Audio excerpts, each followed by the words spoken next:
Welcome to the Founders Forum. I'm Blake Tangberg, a transactions attorney at Foley and Lardner.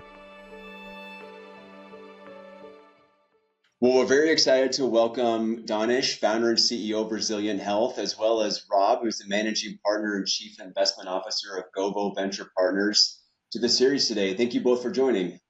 Thanks, Blake. Thanks for having us. Well, first, we don't often have the venture partner on the call with us as well, so I'm actually going to kick it off to Rob first. Rob, tell us a little bit about yourself, about GOVO, and then what led you to invest in Rezilient Health.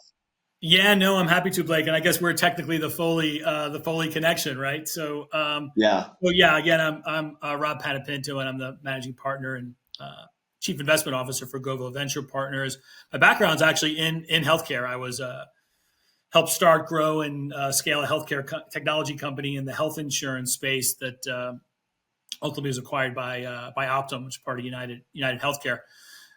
We launched GOVO in 2022, and with a real specific premise that for good or for bad, government at all levels is playing an increased role in our innovation economy, which makes it really a challenge, particularly for early stage entrepreneurs, to not only access capital, but also access advice and counsel they need to navigate government regulatory environments or how to access government to sell into governments. And all of the managing partners at GOVO come from either highly regulated industries. Myself and my partner Brian are former healthcare companies, and our other partner Jonathan Kilman actually used to work for Foley. He was a head lobbyist for Foley and Lardner, and then started his own firm on the government affairs side. So we've just really seen how these companies struggle. So GOVO invests at the early stage, so seed to Series A, ideally at seed, with Series A being our follow-on, which is exactly what's happened with Danish, and really, again, providing not just capital, but also insights, expertise, and advisory support as well. So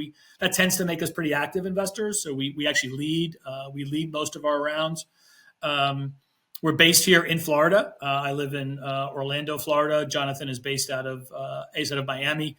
Interestingly enough, while we're a national firm, Florida, the growth industries in Florida overlay pretty interesting with our strategy. Although Danish is in St. Louis, so clearly we invest nationally. Foley is our firm, and also I'm proud to say I think it was Foley Ventures Fund 4. I think it's 4 is an LP in our fund as well. So we've got some longstanding relationships with the Foley team, and happy to have you guys on board with us. Oh, we sincerely appreciate your relationship and have loved working with you guys. So now I'm going to pivot a little bit and talk to Danish. Danish, what led, tell us the inspiration behind Rezilient Health, and then, what problems were you aiming to solve? And then we can kind of dig into your relationship with GOVO a bit. Yeah, so Rezilient was born out of my experience being a physician and a caregiver. So little background on me. My family came to this country. Dad, was an immigrant, worked really hard. All 3 kids went to the best schools in the country, got great jobs. He achieved what many would call the American dream. Unfortunately, he had access to health insurance, but not good health care. Ended up having his first heart attack at the age of 53. Ended up having heart failure at the age of 60, became bedbound. So while I was in residency as a surgeon, I actually moved him into my home, took care of him, everything from changing his sheets to getting him out of bed to getting him to doctor's appointments. And that experience of being a physician at one of the best institutions in the country, and also being a caregiver for my father, I think that inspired me to do something about the problem that we were trying to solve, because he was stuck in the old healthcare system, the healthcare system that really is on this hamster wheel on fee for service. You come in, we take care of you, and we get paid. The challenge with that is the incentives drive the behavior, and ultimately, the sicker the patient, the better for the system. And therefore, the system becomes a sick care system. And so really that was the original problem, which was the incentives were misaligned. And my father, in his last year of his life, spent 5,000 minutes in waiting rooms, going from doctor's office to doctor's office, and then he died. That's like what most patients are going through in this country.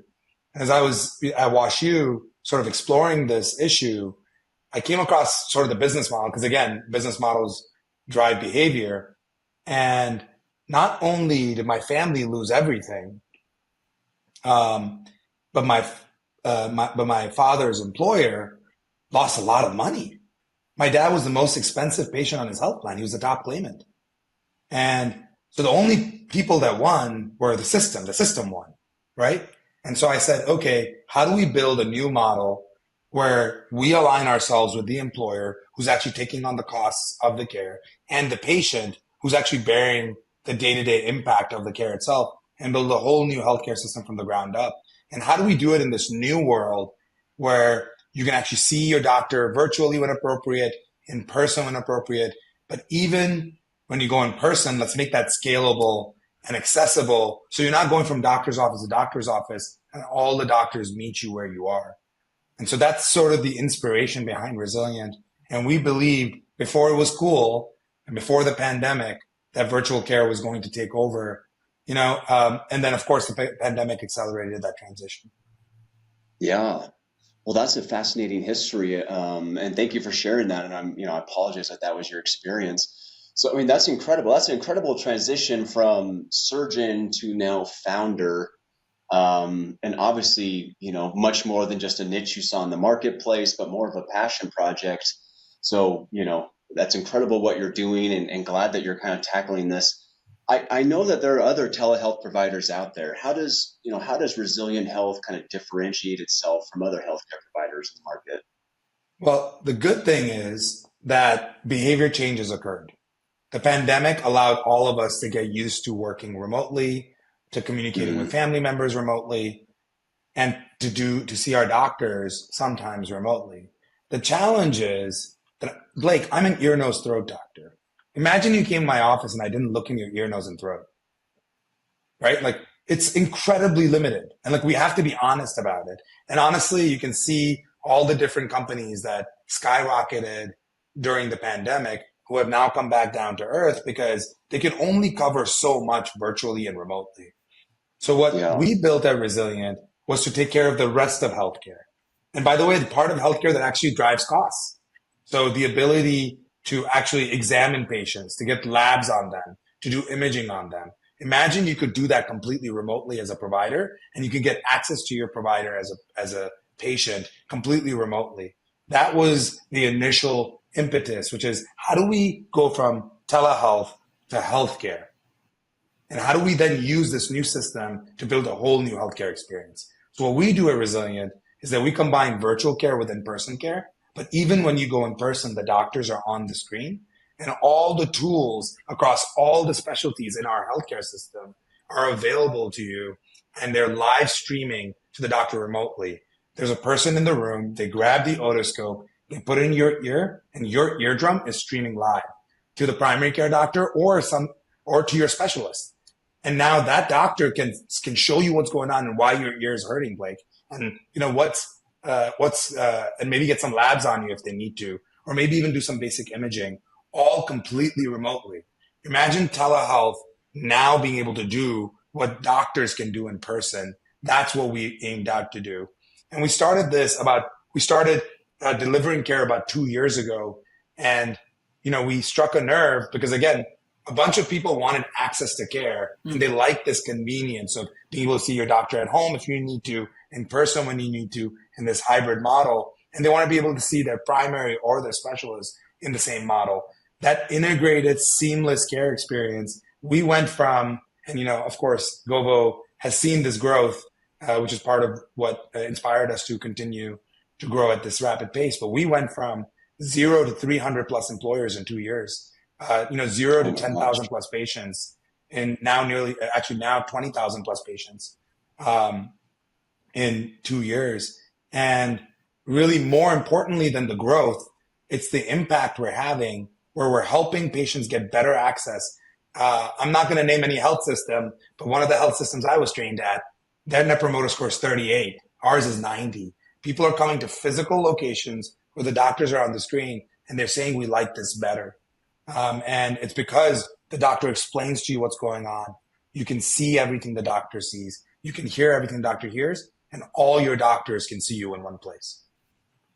I mean, that's phenomenal. I mean, that really is phenomenal. I mean, as a father of four, I have a son that has some very unique health needs as well, and that's required us to fly back and forth between the Rocky Mountain region where I currently reside to the East Coast to visit with different doctors. And I mean, candidly, it's been an extremely complicated process. And so I love hearing about how Rezilient Health has this high-tech solution, but still manages to combine that personal, patient-centered care aspect to it. I mean, has that been challenging? Have you encountered a lot of pushback from the industry, or are you kind of seeing that people really are, I mean, maybe on the doctor side, but they really are sort of encouraging and accepting this new sort of way of providing healthcare? Well, thank you for sharing about your family. I will say that our goal is that you would never have to do that, right? Like, how do we get an integrated practice unit to come around your kid and help them get through the toughest time, right? And your family, so that you can actually see all your doctors in one place and move, go on to living, right? Like the job of healthcare is to help you get back to life, actually.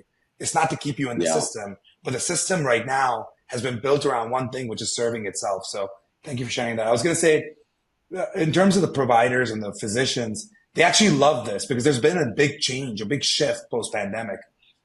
Everybody gets to work from home except doctors, unless you want to do teledoc. And then you don't really feel like you're serving your patients in the same way, because a lot of doctors don't like the Uber model. They don't like it when you press a button and a different patient that you don't know from Sunday shows up on the screen, and you can't see whether the treatment that you provided that patient actually helped them. Doctors actually this is the part of medicine no one talks about. Doctors actually like patients. We like the people that we serve, and we want to have a relationship. Like, that's what healthcare was about. And so, for us, when physicians apply, one, they have to be bought in that we're a new type of healthcare system. Just like the Mayo Clinic came out and they were a new kind of integrated health system, and Intermountain Healthcare came out and Kaiser came out. We are the next one that's built on this technological infrastructure, and that allows us to do more for our patients and to bring all the doctors in one place. They have to be bought in on that. But I'll tell you, a lot of doctors have been searching for it. Last year, 117,000 providers quit medicine. There's only 1 million doctors in America.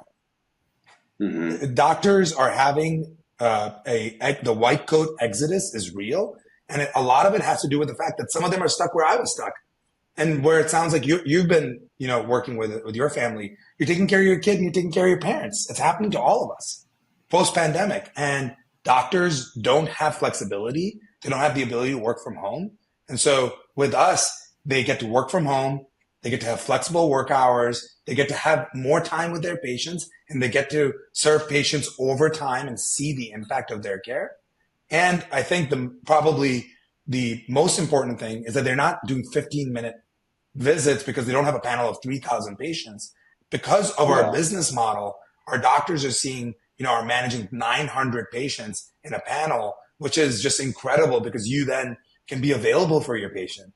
There's this moral injury that comes from the fact that a lot of physicians feel like they're a cog in the wheel and they're focused on chronic management of patients that are sick, like my dad was. Look, chronic care management really helped my dad, right? Like, at the end of his life, he had heart failure. They gave him a scale. They were able to manage him. It got him to have one less, hospitalization, which saved the healthcare system a ton of money, the health insurance company a ton of money, and maybe his employer a ton of money. But you know what? It didn't change the trajectory of his life. And a lot of doctors feel that every day. Like, we want to get in early. Do you want to catch that patient? Because what I didn't tell you is that it was completely a misdiagnosis. My father had sleep apnea. They just needed to give him a CPAP, and he would still be here playing with my now 10-month-old kid. And they missed it because they didn't have enough time to talk to him. And he didn't speak the language really well. And this is what's happening to patients all over this country. And I think doctors are saying, look, I want to get involved early. Let's catch these diseases early so that we don't have that heart failure patient, so that we can actually get ahead of the problem. Yeah. Well, I love what you're doing. I mean, as a former surgeon and now a founder, you're obviously taking on a monumental task, but still in the same vein of providing health and care for your clients and for your customers and for your patients. And so I love what Resilient Health is doing. Monumental tasks you guys are taking on, kind of trying to help reframe the healthcare system and how patients work with doctors and vice versa. How has your relationship with GOVO helped shape the growth of Resilient, right? How is that going to help change and kind of help facilitate where you guys hope to be in the next few years? So one, it does help that GOVO has partners that have a ton of healthcare experience. I mean, Rob's built a company, exited a company, understands the good parts and also more importantly, the bad parts of actually being in healthcare. He's not a tourist. I think that helps a lot. Jonathan has opened many doors. When you're working with government as a customer, sometimes understanding how government works, procurement processes, understanding where they meet their vendors, understanding the unique challenges of government is incredibly valuable. And for us, government is a big potential customer. So what I'm talking about is, local, state, and federal customers, but really on the local and state side and municipality side, it's incredibly important because when you look at the markets that we're interested in, which are markets like St. Louis, Kansas City, Tulsa, Oklahoma, Oklahoma City, like these, and Stillwater, where we now have a large customer, these are cities where the largest employer is government, right? Like your state government, your county, your local municipalities. These are the people that actually need care. And also, while I would love to take care of people that run tech companies, really the people that actually need access are people like my dad who work in hard jobs every day, taking care of the rest of us, and so that's really what has been very illuminating, which is seeing that this one part of our economy that actually startups have not been able to reach, we have been able to do a really good job of reaching. Our largest customers are government. Our largest customers are organizations where a lot of their employees come into work, they do hard jobs, and often they think about taking care of us before they take care of themselves. And it's our job to take care of them. And it's been an incredible portion of our strategy. We've been able to execute quite well on it. And as we continue to grow, GOVO has helped us sort of think through this. So, for example, one of our largest customers, we were going through the procurement process. And I'll tell you, Blake, it's not simple for a startup to go through that without a ton of experience. It's just not, and any startup that has gone through that experience of everything from, responding to RFPs to understanding what procurement teams need, it feels like winning the deal should be the big moment, but it's not done until you're through procurement. And I think that that's a lesson that I've learned from Rob and Jonathan quite directly. And I think that those are the things that very few founders actually know unless they have somebody on their side that understands government. Yeah. I mean, it's, we talk about a lot on this series about how really any startup just requires you to defy the laws of gravity. It is so difficult to get a startup off the ground. And, there's a lot of, industries like the healthcare industry that can be slow to move.